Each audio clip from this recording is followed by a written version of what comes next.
A paz seja convosco. Amém.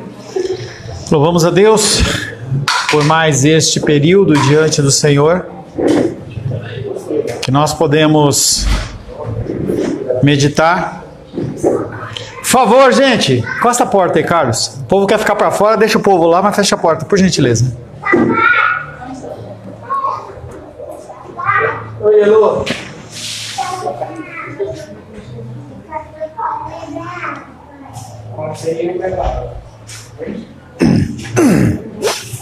Mais uma vez a paz seja convosco. Louvamos a Deus pela oportunidade que o Senhor nos dá de estarmos na casa do Senhor, louvando, adorando, bendizendo o seu santo nome, buscando conhecimento e entendimento das coisas relativas ao reino dele, dando continuidade ao nosso estudo sobre ansiedade, entrando num novo subtema: em tudo tem a paz. O que o ser humano mais deseja no seu coração é ter paz. Paz com seus entes queridos, paz com seus familiares. Paz com o banco. Paz o quê? Com o banco. Todo. Com o banco. Vai comprar as suas contas. Paz com as suas finanças. Paz com os seus entes queridos e familiares. Tá aqui, eu não, tá aqui, ó. Tá aqui escrito. Tá aqui, ué, eu vou fazer o quê? Depois eu vou dar um print lá pra você ver quando foi feito e você vai ter essa coisa. Como vimos no item anterior, Paulo encerrou a sua primeira epístola aos Tessalonicenses com instruções práticas sobre ministrar a pessoas problemáticas da igreja, incluindo aqueles que são ansiosos. Nesse tema, veremos como ele terminou a sua segunda carta àqueles crentes com uma oração que qualquer ansioso aceitaria que alguém fizesse em seu benefício. 2 Tessalonicenses,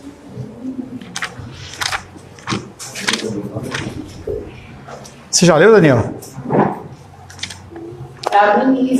Já leu, já. 2 Tessalonicenses, capítulo 3, verso 16 e 18.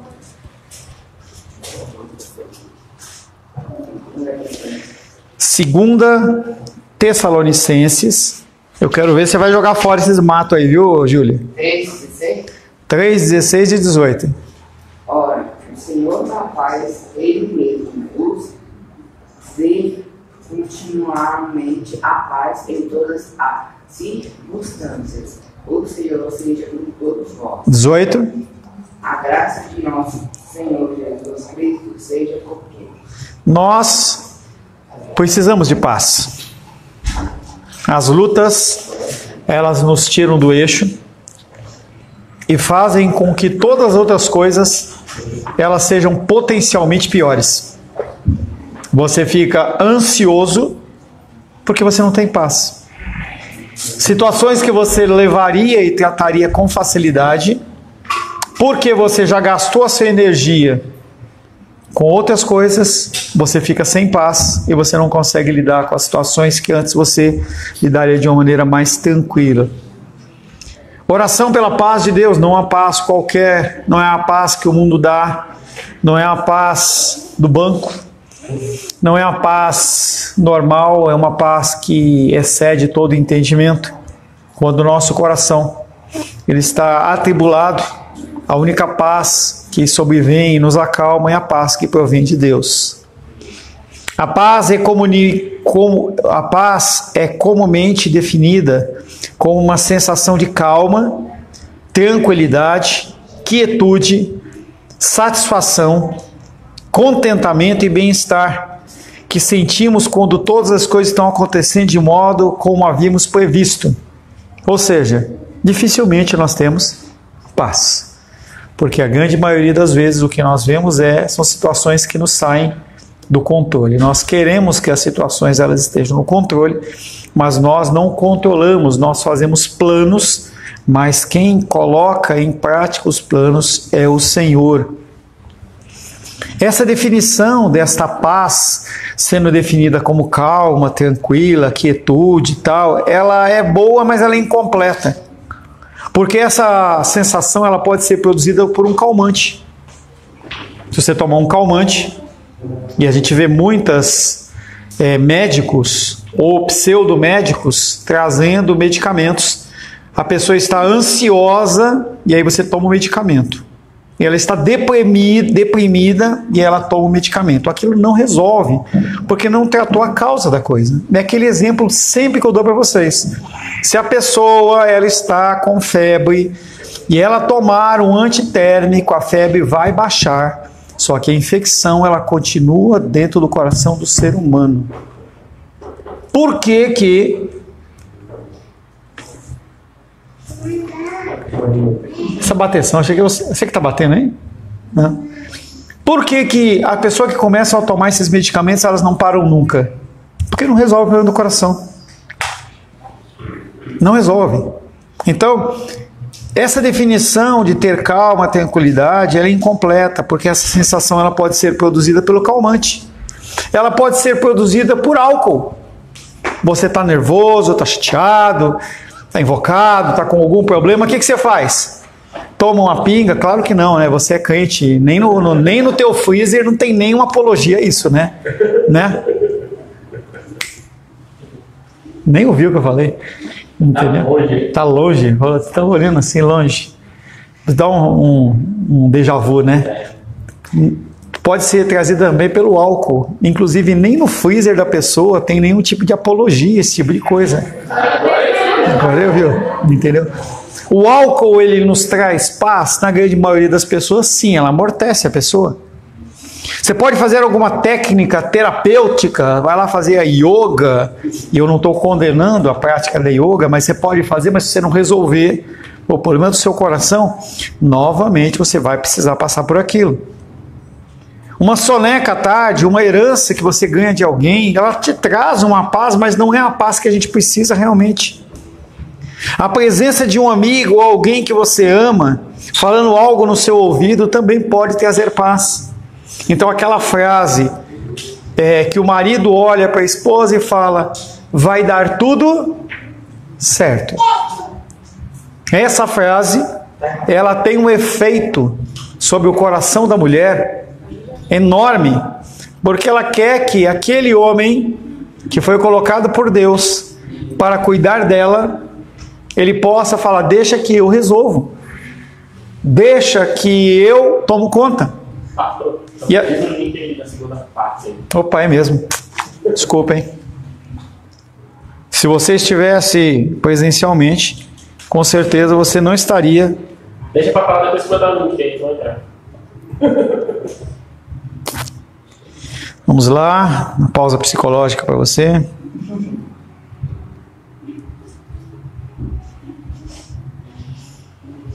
Então, som de fala. Vídeos.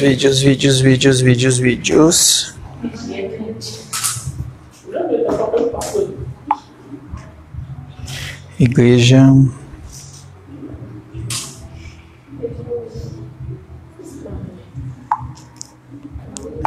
A Júlia depois ela vai jogar fora, você pode ficar tranquilo. Então nós estávamos falando, peço perdão a você que não está aqui, eu não passei o link, mas estamos falando sobre o subtema de ansiedade, em tudo tenha paz. Falamos que a definição de paz segundo o mundo é calma, tranquilidade, quietude, mas também falamos que essa definição ela é incompleta, porque ela pode ser conseguida através de um calmante, ela pode ser conseguida através do álcool, ela pode ser conseguida através de uma técnica terapêutica. Eu nunca fumei, minto. Uma vez eu coloquei um cigarro na boca, meu pai me deu uma surra que nunca mais eu coloquei. Mas as pessoas que fumam dizem que também se sentem tranquilas, sentem em paz. E na verdade você está inserindo um psicotrópico lícito pela legislação, que vai fazer com que o seu coração ele tenha algum tipo de paz. Cafeína, mesma coisa. Chamate, mesma coisa. E tantas outras coisas que podem trazer paz. Mas esta paz não é a paz que o apóstolo Paulo tem em mente. Não é a paz que nós lemos em 2 Tessalonicenses 2, 3, verso 16, e diz: o Senhor da paz, Ele mesmo, vos dê continuamente a paz em todas as circunstâncias, em qualquer caso. Então você consegue até ter paz no banco, você consegue ter paz com o teu cônjuge, mas esta paz, ela é uma paz que ela não é fixa, ela é transitória. Gostaria, Helena, que você tivesse sentado do lado do papai e ouvisse, ou do lado da mamãe. Você já está grande, você não precisa ficar brincando com brinquedinhos, não. Tá a Manu sentada lá do lado no colo do Carlos, tá a Júlia lá, e você também pode olhar e tá prestando atenção aqui, de preferência do lado do Felipe, de preferência. Até a Luísa tá aqui do lado, tá assistindo, entendeu? Até o bebê do papai tá aqui do meu lado. A paz de Deus nada tem a ver com seres humanos ou circunstâncias. E isso é uma frase para você entender, ó. Parar de conversa. A paz de Deus, que não é o cumprimento da igreja, da congregação cristã, mas a paz de Deus, ela não tem a ver com seres humanos. A minha paz não depende do que eu tenho de dinheiro no banco. A minha paz, ela não depende da saúde das pessoas que eu amo. A minha paz não pode depender de quantas pessoas tem aqui na igreja. Minha paz não pode depender das pessoas que participam dos eventos que eu faço, e agora foi inserido mesmo, foi de verdade, tá? Eu inseri agora isso. A tua paz, ela não pode estar em pessoas, porque as pessoas, elas te decepcionam. Se você colocar a tua paz, se eu colocar a minha paz no que a Rosângela pode fazer por mim, eu não vou ter paz. Estou lascado. A Luísa não, a Luísa vai dar paz. Ela é uma pessoa sublime. Um título que eu tenho para minha filha é Sublime. Não, esse não é o tipo de paz que Paulo tinha em mente. A paz de Deus nada tem a ver com seres humanos ou suas circunstâncias. Talvez seja a frase mais importante desse item que nós estamos trabalhando. Você tem que gravar isso na sua mente. Na realidade, ela não pode absolutamente ser produzida ao nível humano. Qualquer tipo de paz criada pelo ser humano, ela é frágil. Frágil. É só eu não fazer algo que a Rosângela espera, ou deixar de fazer alguma coisa que ela espera, que ela vai perder a paz. E nós temos esse tipo de forma de agir. A pessoa que ela é ansiosa, e nós já falamos dessa questão, as pessoas, elas têm uma quantidade de energia emocional dentro do coração que não pode ser medida como um tanque de carro, mas nós temos. E você tem uma capacidade de lidar com situações dependendo do grau de energia que você tem. Então nós vimos, por exemplo, a condição do rapaz empresário que foi lá e matou o gari. Simplesmente porque o cara falou alguma coisa. A gente não conhece o contexto, se os gari invocaram com ele, se falaram, não sei. Mas independente disso, o cara foi lá e tirou a vida de uma pessoa simplesmente por causa de uma situação. Será que ele tinha energia no coração dele para lidar com aquela situação? Ele já tinha discutido com o filho, com a mãe, com o pai, com a esposa, tinha dificuldades gerais. Por quê? A paz da pessoa não está na pessoa. E aí, quando você não está em paz, você toma decisões que não são abençoadas, que têm muitas vezes consequências graves, simplesmente porque você não estava com a paz do Senhor. A sua paz, ela estava alicerçada no quê? Nas coisas humanas.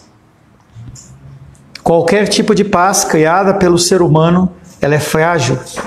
Ela pode ser instantaneamente destruída pelo fracasso, pela dúvida, pelo medo, pela dificuldade, pela culpa, pela vergonha, angústia, arrependimento, tristeza, ansiedade de fazer uma escolha errada, pressentimento de ser maltratado. Nem é ser maltratado, às vezes você pressente que aquilo vai acontecer.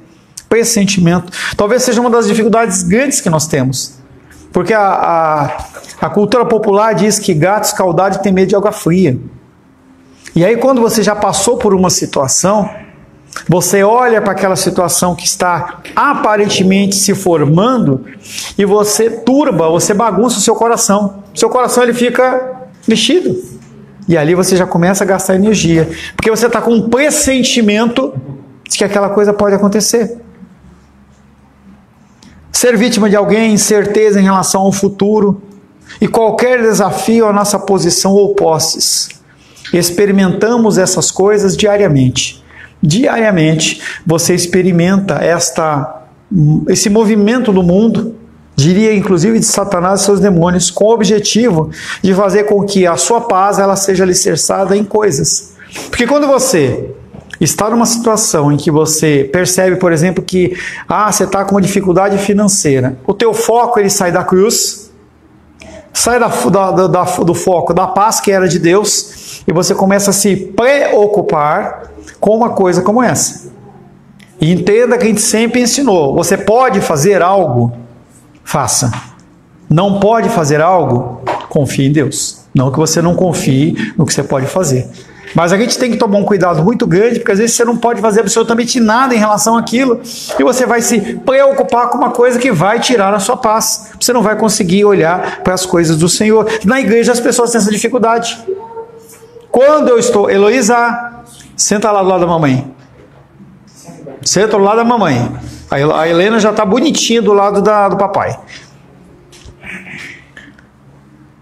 Experimentamos essas coisas diariamente. A paz que Deus concede não está sujeita às alterações da vida. Ou seja, por mais que as coisas elas batam, o vento bata, eu falei ontem do texto lá sobre a tempestade, por mais que o vento bata, você sabe que aquele vento é passageiro. O problema de Jesus, quando ele olha para os discípulos que estavam morrendo de medo da tempestade, é porque eles não estavam acreditando que ele é o autor da vida e que ele poderia fazer qualquer coisa. Nós temos um propósito a cumprir dentro das nossas vidas, das nossas famílias, da igreja e da sociedade. Esses propósitos eles vão se cumprir. Foi o que moveu Abraão a levantar o cutelo para imolar o seu filho no Monte Moriá. Ele sabia que o filho dele tinha um propósito a se cumprir. E mesmo que ele matasse, Deus ia ressuscitar, porque ele tinha dito para ele que aquele homem ia ser o homem que iria assumir o cargo depois dele. Então nós temos coisas a resolver, nós temos coisas a fazer, mas a gente se deixa perder nessa condição de paz porque nós desconfiamos de Deus e ficamos ansiosos em relação a isso. Qualquer tipo de paz criada pelo homem ela é frágil. Experimentamos essas coisas diariamente. A paz que Deus concede não está sujeita às alterações da vida. Ela é espiritual.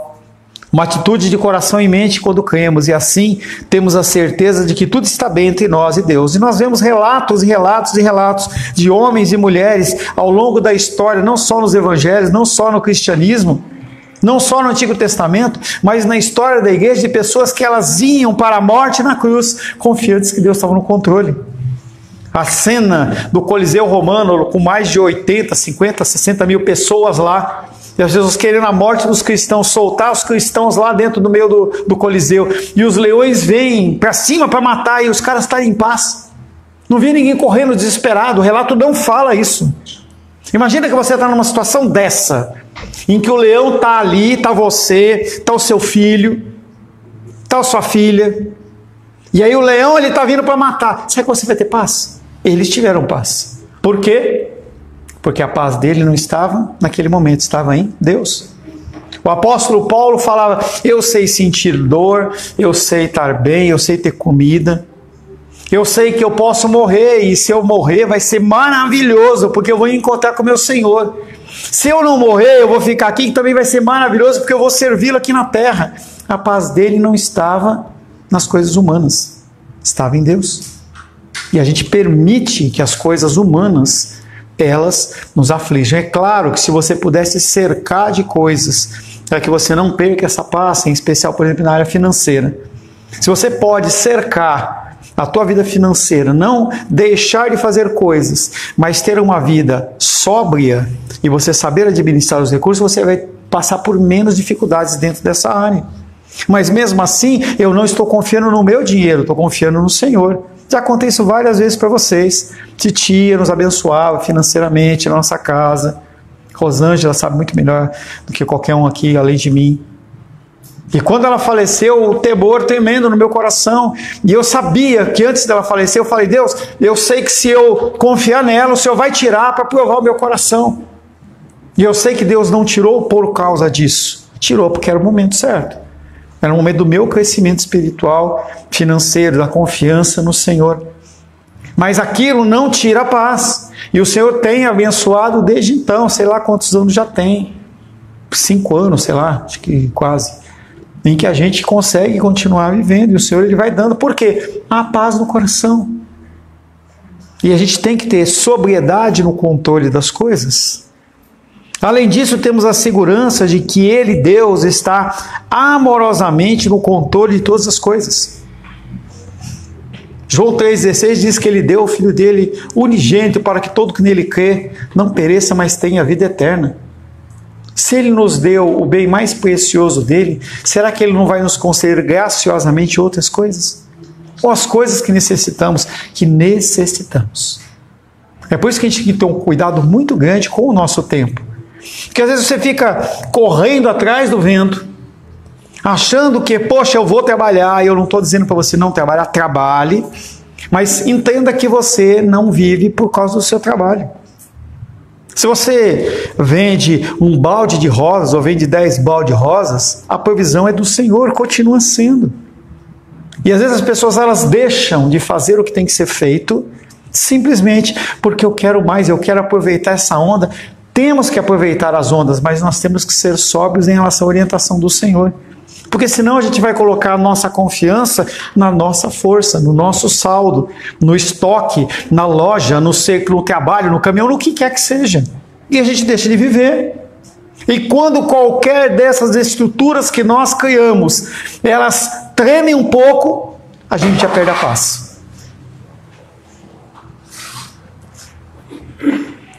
Qualquer tipo de paz criada pelo homem, ela é frágil.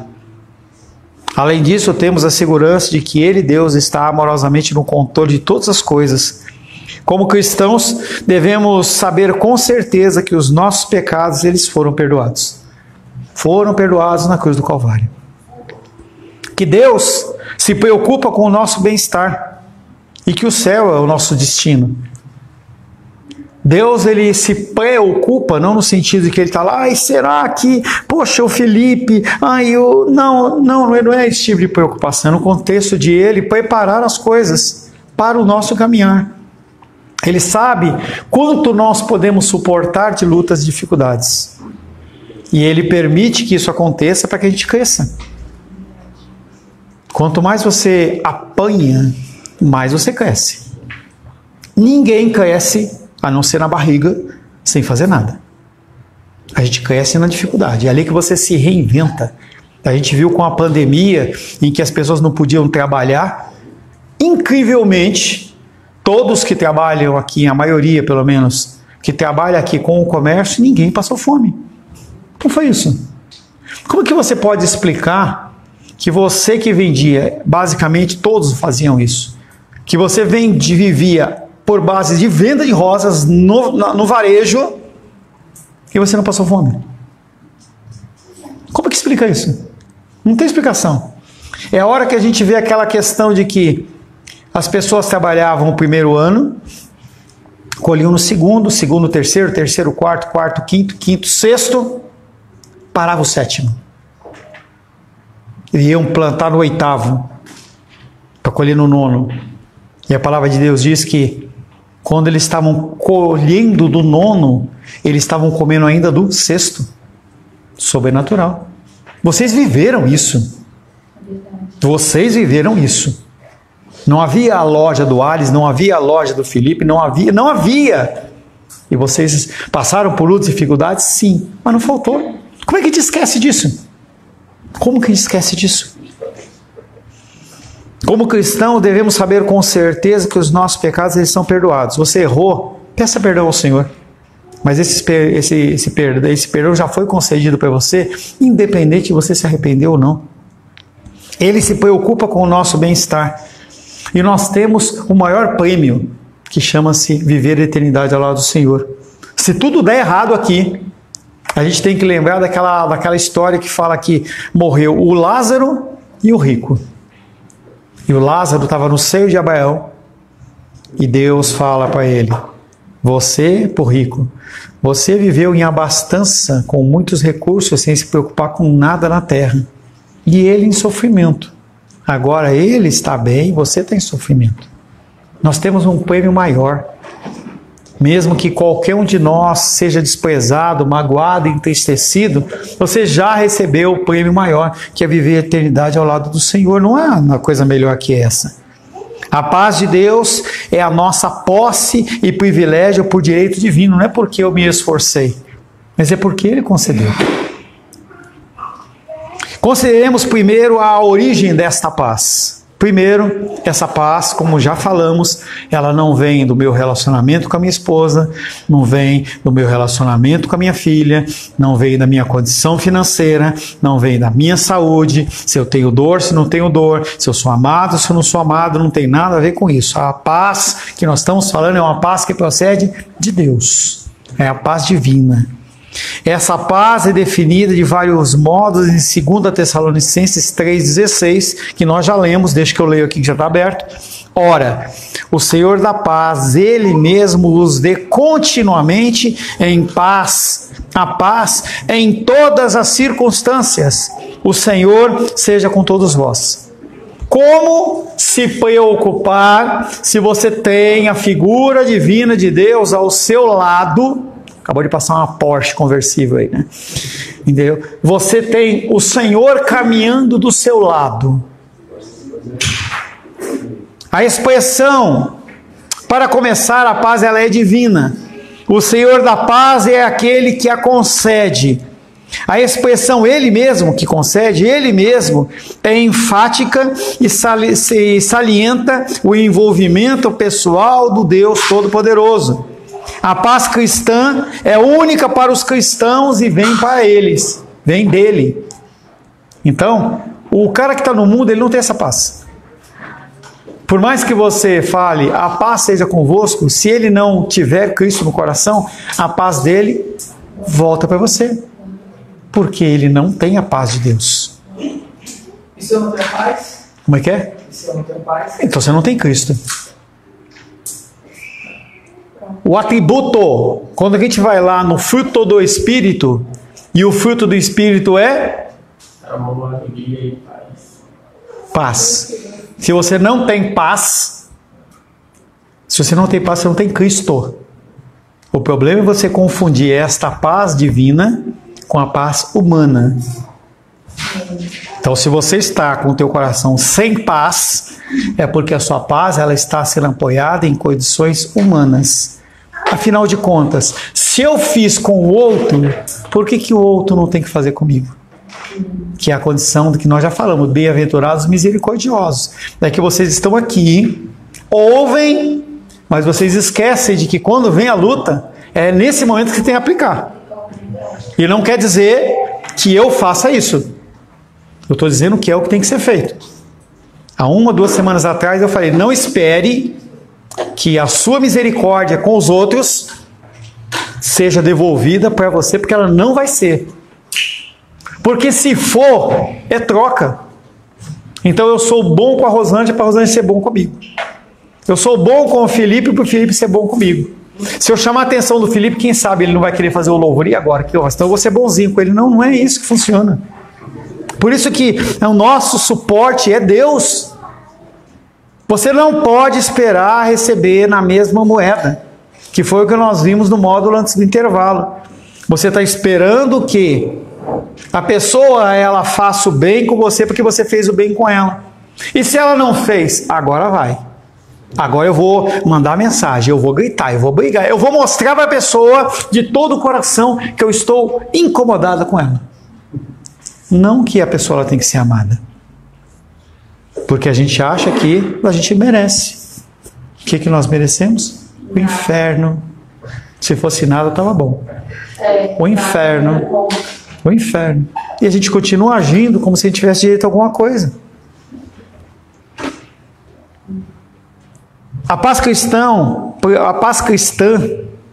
é única para os cristãos. e vem pessoalmente de Deus. Ela é a própria essência da sua própria natureza. Para simplificar, a paz é um atributo de Deus. É um atributo comunicável. A gente não pode ser onisciente, onipresente, onipotente. Mas a gente pode ter a paz de Deus. E a gente pode proclamar a paz de Deus na vida das pessoas. Porque Deus habita no nosso coração. Se eu lhe pedisse para fazer uma lista dos atributos de Deus, esses são os que provavelmente viriam com facilidade à sua mente. Seu amor, sua graça, misericórdia, justiça, santidade, sabedoria, verdade, onipotência, imutabilidade, imortalidade. Mas alguma vez você pensou em Deus como sendo um Deus de paz? O cumprimento do judeu qual é? Como é que o judeu se cumprimenta? Shalom. Será que é a paz do dinheiro? Nós já falamos sobre isso. É a paz de Deus. É uma paz que excede todo o entendimento. O que é uma paz que excede todo o entendimento? É uma paz que o cara está com câncer, ele está com paz. O cara está sem dinheiro. Elô, senta do lado da mamãe, por favor. Senta do lado da mamãe, Elô. Guarda o livrinho, deixa em cima. Agora senta do lado da mamãe. Por favor, senta do lado da mamãe. Deixa ela sentar. Vamos, Elô. Senta do lado da mamãe.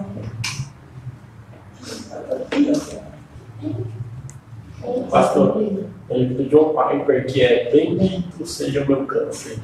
Eu sempre vi esse livro. Eu acho interessante. E aí ele observou que dentro, eu não cheguei a ler, só li uma sinopse dele. Ele entendeu que aquele câncer tinha vindo de Deus e ele usou aquilo como uma forma de alcançar e evangelizar pessoas. Quando nós olhamos as situações, normalmente a gente quer o juízo ali. E a gente esquece que tem coisas que acontecem que são fora do escopo da nossa mente. E se nessa situação tivesse ocorrido como vocês quisessem, e numa saída tivesse um acidente e houvesse alguma morte, ou tivesse um acidente grave dentro do contexto, como que ficaria o coração? Você entende que a gente tem uma visão parcial das coisas e a gente acha que o nosso quadro é o melhor de todos, mas Deus não faz isso. Ele age segundo a melhor possibilidade possível. Ele tem todas as possibilidades na nossa mente. Nós só temos o que nós estamos vendo. Eu quero ser satisfeito no meu coração. Eu quero ser curado no meu coração. Eu quero. Mas será que isso que eu trouxer uma condição que seja mais grave, eu vou ficar satisfeito? Se ontem nós tivéssemos fechado a noite com um óbito e tivesse sido feito satisfeito os corações, seria plausível essa escolha? A gente não sabe. Eu não estou sendo fatalista e nem justificando situações. Eu estou dizendo que nós temos que tomar muito cuidado com o que nós desejamos. Graças a Deus que Ele não nos concede o que nós desejamos. A paz, ela é a própria essência da natureza de Deus. Se eu lhe pedisse para fazer uma lista dos atributos, será que você se lembraria do Deus da paz? Mas esse é um dos nomes de Deus dentro da cultura judaica. Na realidade, Ele é a própria paz. Seja a que Ele nos dá, Ele tem e Ele é paz. Não há falha alguma na perfeita paz do ser do Senhor. Deus jamais se estressa. Fica parecendo que Deus se estressa. Não, Ele não se estressa. Porque Ele tem confiança naquilo que vai acontecer. Deus nunca está ansioso. Nunca está ansioso. Ele nunca se aflige. Ele nunca duvida. Ele nunca sente medo. Ele nunca tem pensamentos nem propósitos contraditórios. Enfim, ele nunca tem problemas sobrecarregando a sua mente. Deus vive em perfeita calma e contentamento. Mas por quê? Porque Ele está no comando de todas as coisas e pode manejar todas elas perfeitamente de acordo com a sua própria vontade. Mas pastor, eu não tenho controle. Mas o seu Pai tem. Seu pai tem. Helena, uma pergunta para você. Posso fazer uma pergunta para você? Você está preocupada se vai ter comida para você comer hoje? Preocupada? Não. Por quê? Porque sempre tem. Algum dia faltou comida na sua mesa? Você vai comer assim e fala, puxa, não tem nada para comer? Você abre o armário, não tem... Alguma vez? Não. Não existe isso. A gente fica tentando, querendo que a gente tenha o controle, mas na verdade eu não tenho, mas meu pai tem. Amém. Nosso pai tem. Como ele é onisciente, ele nunca se surpreende. Não há ameaças à sua onipotência. Nenhum pecado pode manchar a sua santidade. Mesmo a sua ira, ela é clara, controlada. Ela não é feita sem medida. Não há nenhum remorso na mente do Senhor, pois ele nunca fez algo errado. Disse ou pensou que qualquer coisa lhe precisasse ser mudada. Deus desfruta da perfeita harmonia no seu próprio íntimo. A Bíblia chama Deus de o Senhor da paz. Chama Jesus Cristo do Príncipe da paz. E também chama ele do Senhor da paz. A paz real, divina, não a paz do mundo. Eu só vou ter paz se eu tiver muito dinheiro. Se você tiver muito dinheiro, você não vai ter paz. Porque você vai querer mais. É bom ter, sim, mas não é o que vai te trazer paz. A oração de Paulo é para que nós possamos experimentar um pouco dessa paz. E essa paz, ela só existe na busca de Deus, que é a fonte única da paz. Quando Jesus Cristo, ele olha para a mulher cananeia e fala, se você soubesse quem te pede água, você pediria água para mim, porque eu sou a fonte de águas vivas, que você vai tomar essa água e você nunca mais vai ter sede. Ele também estava falando da questão da paz. Se você, ansioso, precisa curar o seu coração por falta de paz, o único remédio não é o calmante. O remédio não é o álcool e qualquer outro vício ou atitude que você tenha a tomar, mas a única paz que existe verdadeiramente é a paz em Deus. Não quer dizer que você não vai ter luta e dificuldade, mas quer dizer que você vai ter paz. Senhor, em nome de Jesus, louvamos, adoramos e bendizemos Teu nome, agradecemos pelo Teu amor e Teu cuidado. Queremos, Pai, Te louvar, porque o Senhor é o detentor da paz. E o Senhor, Pai querido, também derrama sobre nós a Tua paz. Que nós saibamos, Pai querido, lidar nesta confiança. E pedimos que o Senhor nos abençoe, Pai querido, com a ministração dessa palavra, que nós possamos não só ter ouvido, mas nós possamos aplicá-la nas nossas vidas, em nome de Jesus. Amém. Graças ao nosso bom, querido e amado Deus.